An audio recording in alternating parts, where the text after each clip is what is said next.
Are you ready to connect with nature in a whole new way? Welcome to The Green Scene, your guide to a greener, healthier world. Join Green Corridors Andiswet Dlamini, Duncan Pritchard and Charlene Versveld to explore the wonders of nature and find out how we can live more sustainably and take small actions at home and work to make a big impact. Welcome, everyone. Welcome to The Green Scene. Today I've got Duncan. How's it, Susan? Charlene. Hello, nice to be back. Today we'll be discussing circular economy because I've been hearing this word circular economy. Duncan, can you just explain this to me? Okay, so first we need to understand what a linear economy is. So our economy mostly at the moment works in a linear way. We mine raw materials, it goes to a factory, we make things, then it goes to a shop, we buy the stuff, we use it for a while, and then we throw it away and it goes to a dumping site. So that's a nice straight line from beginning to end. Circular economy tries to break that and actually get things going in a circle. So if you think of an example of your cell phone, there's aluminium inside there, there's even little bits of gold, there's copper, there's lithium, there's all this raw material that's really valuable stuff. Yeah. Instead of at the end of its life, that just gets thrown away, that cell phone, all of those materials get reused and repurposed and go back into that cycle and that system. So you're telling me that people are able to break down a cell phone and recycle the whole thing? Certainly, Apple phones, as an example, pride themselves on because it's valuable stuff. Yeah. It's really valuable stuff. So it makes economic sense to reuse that because the cost of actually mining and manufacturing a new aluminium case for your phone, as an example, is got a very high environmental cost, but it's also got a high economic cost. So it makes perfect sense for companies to do it. And what happens in a linear economy is we don't take the environmental cost into account. So the cost of your phone is the cost of the aluminium, blah, blah, blah, but we don't take into account the damage that the mining has done. From the extraction process and the transport of all these little bits and pieces from different parts of the world that go into your phone, we don't, and with that transport comes impact on climate change and all that, this sort of thing. So we don't take those costs into account. So what a circular economy tries to do is also take these environmental costs into account and minimize those costs. It makes really good business sense for a company to do that as well. So I find this quite an interesting thing because, I come from a mother and a father who were impacted by the Second World War. So everything was accounted for. You darned the socks, you sewed the buttons back on, you put only 3 tomatoes out of the 3 people sitting at the table and that kind of stuff. So things were quite frugal, and we fixed a lot of stuff, and our appliances lasted a very long time. We've gone so far away from repairing, from fixing, from reusing stuff. Talk a bit about that, Duncan. Could we ever get back to that? I think we can. I think part of the problem there is it's not just the repairing it. I think it's our whole society. We've become, and it's just evolved, and nothing's perfect, and we've changed, but we've become a convenience society. To send your television away to be fixed, it's actually cheaper just to go and pop down and buy a new one. It's cheaper, it's easier, it's quicker. So I think the convenience of things is really the problem. But there are a lot of ways that that's changing, where it's becoming very convenient. For instance, take Uber as an example. Yeah. If you're living in a big city like, say, London, Uber is a really good reason not to buy a car. Yeah. Because you can actually Uber around wherever you want to go. You don't need to own a car, and it's probably going to cost you less than buying a new car. That's a really good example of how convenience can actually be married with the inconveniences. Technology has evolved, so it's become so much easier and quicker to manufacture these things. If you look back 30 years, we're talking about day zero for oil. Yeah. The world was going to run out of oil, and at that time it was. But our technology has advanced so much now that we can get oil in new places. So there's now plenty of oil. So and it's the same with these raw materials. We thought they were running out, so we got it, but now we've become so much better at getting this stuff. But Duncan, I think South Africa and the circular economy thing, we've always been doing it. Look at it. We've got the minibus taxi. Yeah. Minibus taxis, you get 15 loads. So we actually been saving the environment for a long time. And then you look at our buses going to Phoenix. So now I'm in the circular economy thing. But just to head into this, for me, you guys are talking circular economy and how we actually could save. But how could, maybe just a little bit, kind of interest sake, do you think somehow that also affects the environmental issues that we have now? Because you did speak about the iPhone and the extraction of the minerals. Do you think maybe by us leaning more towards circular economy, it could somehow, in the long run, affect or have positive effects on our environment by reusing things? Oh, absolutely. Yeah, because you don't have that environmental cost. So if you get an iPhone 13 and you get the iPhone 14, and the aluminium housing is identical on the two phones. Yeah. So you've not had to go through the whole process of getting those raw materials from some far-flung country, importing it, shipping it around the world. You've cut a whole lot out of that loop. There's a massive environmental benefit. And what it also does is it also encourages keeping things local. Yeah. When a company's got the ability to reuse their own raw materials, they don't need to get things from outside and internally. So you're keeping things local and supporting local. Yeah, so the environmental benefits of it, beyond just reduce, reuse, recycling, it's very valuable. One of the questions I have, so if we're going to recycle, reuse, what does that do to manufacturing? What does that do to those businesses? And it makes them more profitable. Yes, okay. And also, I think that the exciting thing is that, and certainly when I look at my children's generation, they are looking for ways to do things better, to do things more economically, do things that are better for the world. And so, I mean, whether or not you agree with electric cars or the issue is that the tech is there. The tech just needs to be discovered, and we can do things more efficiently. So if we are going to say only have 100 phones manufactured, there could be another 100 jobs created somewhere else because of some other tech that is coming out of the fact that we're using a circular economy. I don't know am I making sense? You are, yeah. Yeah, cool. One of the things I was thinking about when I was driving in this morning is like how you look at the current political issue in America with Donald Trump and import tariffs. All countries have it. When you import something, you pay a special tariff because it's not made locally. It takes jobs away from your local economy. And I think he's just like doing this amazing environmental thing without even realizing it. Because by imposing... Don't tell him. But by imposing these import tariffs, what you're doing is you're creating an incentive for something to be manufactured locally. That's going to create more local jobs.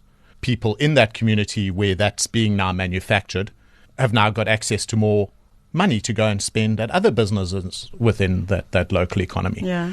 So it's really... Doing things locally it like benefits the planet, it benefits the local economy, it benefits the broader economy. It's and nothing's perfect. You can't. We're always going to have to import and move things around. I don't think there's any getting away with that. But this idea of doing things locally and in a closed loop system, the benefits are phenomenal. Yeah. Okay, just explain this. Could you give me 3 examples of things at home or something that you see every day that I could say these are examples of circular economy? What do we see every day that's an example of circular economy? Second-hand clothes are a really good example. So not necessarily following fashion, or taking second-hand clothes and adding something to it, keeping them going for as long as they can. And when they are looking threadbare, then you change it into a handbag or a rag or whatever it is. I mean, that's a very simple. Yeah, upcycling is actually becoming a very trendy thing to do.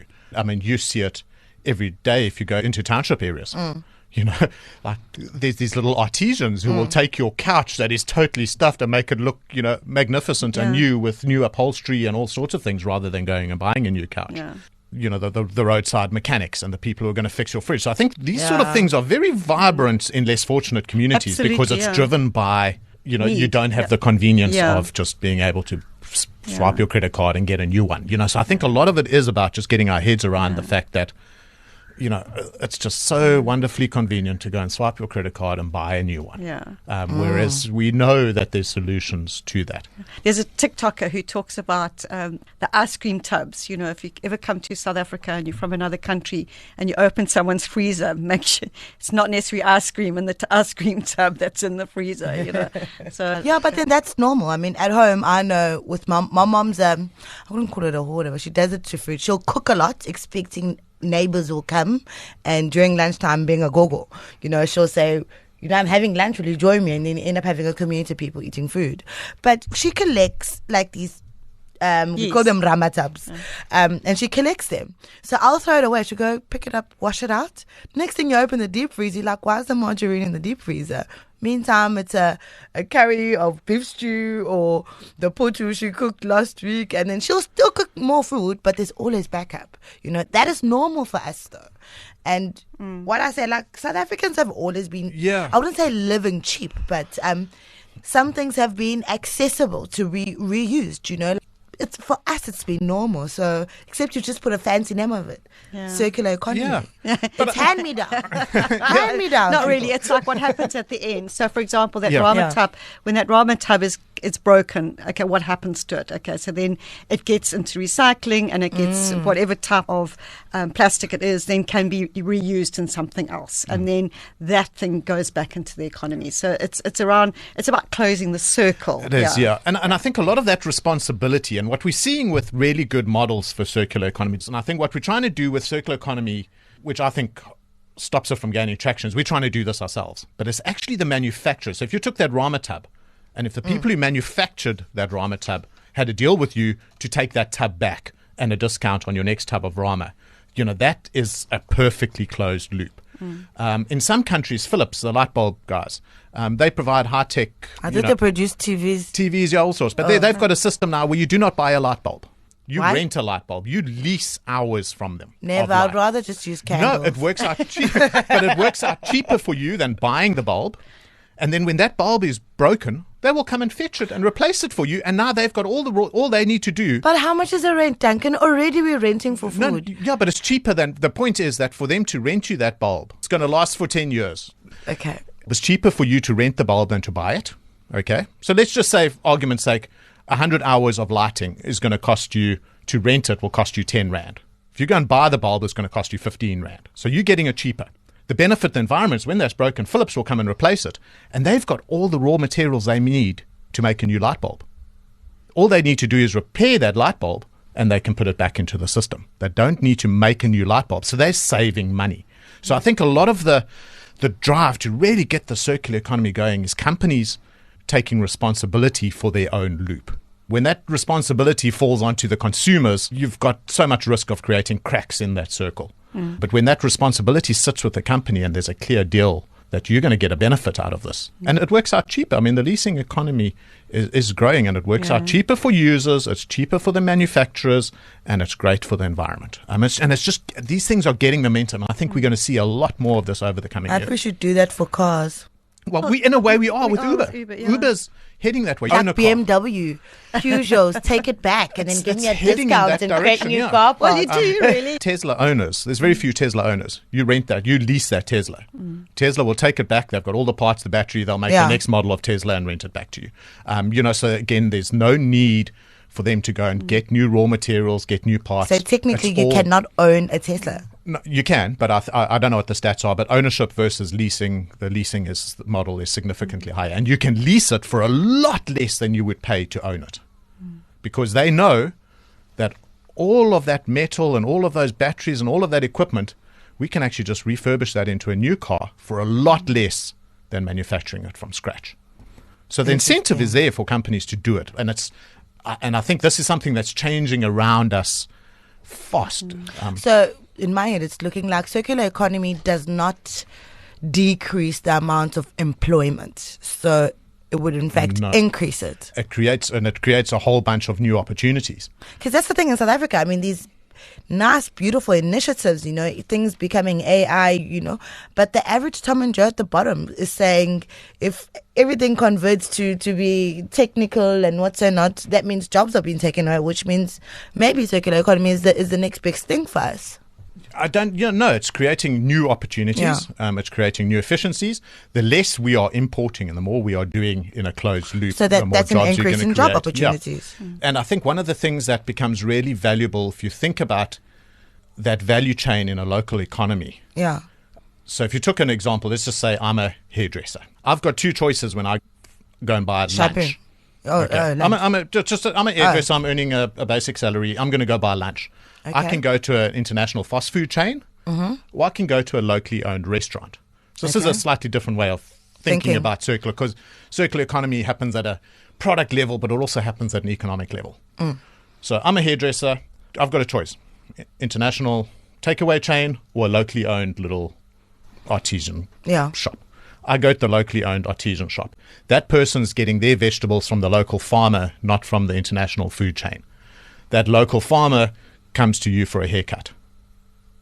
The money you've spent at that restaurant goes to the farmer, comes back to you. If you had made the choice to go to the fast food chain, that money wouldn't go back into the local economy. If it would end up with the international brand. And if the restaurant Good had made the example. choice to buy it from a big multinational chain rather than buy it from a local farmer, that loop gets broken, that money never comes back to you. So by keeping things local like that as well, that money then continues to rotate within a community. So you're creating wealth, you're actually cycling wealth. I mean, the word currency actually comes from the word current. It's meant to flow. Oh, you got to tell us the story. Yeah, it's meant to flow through. Yeah, I get it. So, guys, it sounds good. It takes me back when I was a volunteer in some country there where they started the Second World War. I arrived and it was a student compound. And I'm like, why don't these people use cups and mugs like normal people in glasses? Everyone was drinking out of jam bottles. Everyone. Jam bottles where, in SA, it's not that common for us to upcycle your little jam bottle, and then you travel around with this jam bottle to a festival and you just take it out of your sake and you drink from it. It never gets thrown away, and then eventually you'll take it to be upcycled and recycled and you get money back for it. But it's things that's already happening without people noticing. For me, it's sounding like that. It's things that our grandmothers have been doing it. We just never knew about it. And yeah, for me, it's really understood. I think that with manufacturing and with the consumption that we do, there's so much more we have so much more at our fingertips than our grandparents did, for example. And I think we just need to be mindful about how we use the stuff. So much stuff can be recycled. So much stuff can get put back into the economy, and no one's really going to lose out. In fact, we can only have things to gain. Yeah, and I think the way this is going to get momentum is to support local. Support local manufacturers, support local business. When you're going on holiday, use Airbnbs. When you're supporting local, you're creating an incentive for that loop to remain closed. Yeah, very important. Guys, it's really been good. It's been a pleasure. Till next time, guys, thank you so much. Thanks, Charlene. Thank you. Thanks, Susan. Duncan. Thanks very much.